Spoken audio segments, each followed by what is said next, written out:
Richard Nixon and the Sorcerer's Fiat Currency. Poem 1. A tale I must tell of this currency of ours, a tale we tell by fireside as we look at the stars. U.S. dollars raining like fairy dust from the sky. It all started the day the gold standard died. It started with Richard Nixon, but it ended with a crash of the U.S. dollar just several decades down the line. So long ago, he found out he was a financial wizard. He would make inflation look like an Omaha blizzard. But before then, he was left on his uncle's doorstep, saved from the man who destroyed his political future. From then on, as he grew, it was always his quest to find the man who destroyed his political future.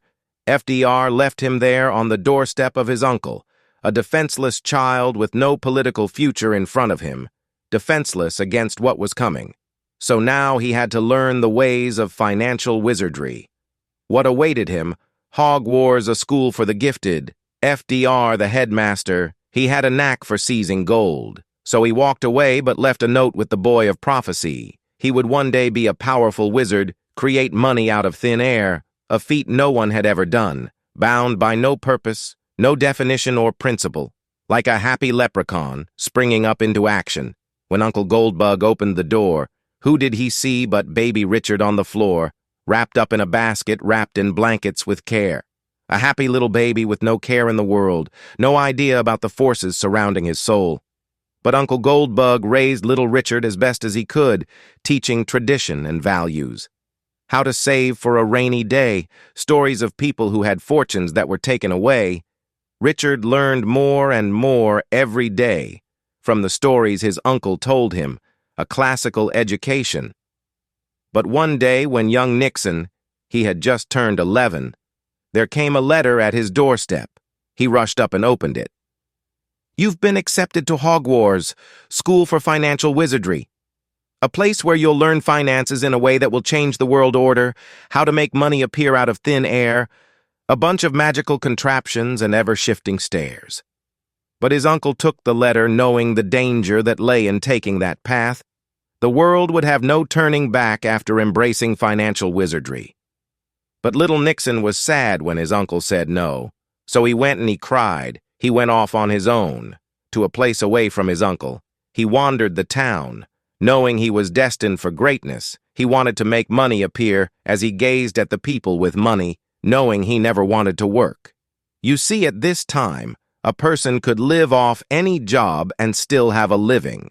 For in our world, our woes are due to financial wizardry. Nixon ran off.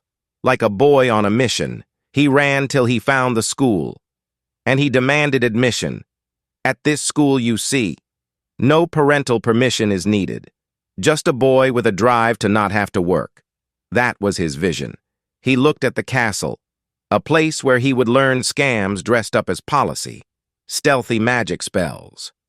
To convince the masses that inflation is good and that its spells work wonders, he saw FDR, the headmaster, who told him, "Welcome home, son.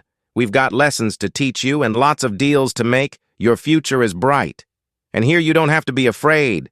You're the boy who survived his political future being ruined, and all it took was a pardon. But let's not be afraid to say the name of you-know-who.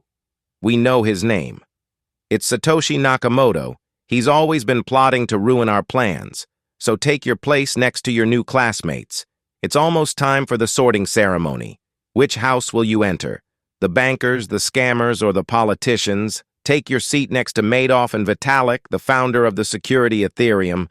I'm sure you'll have much to talk about and plans for the future."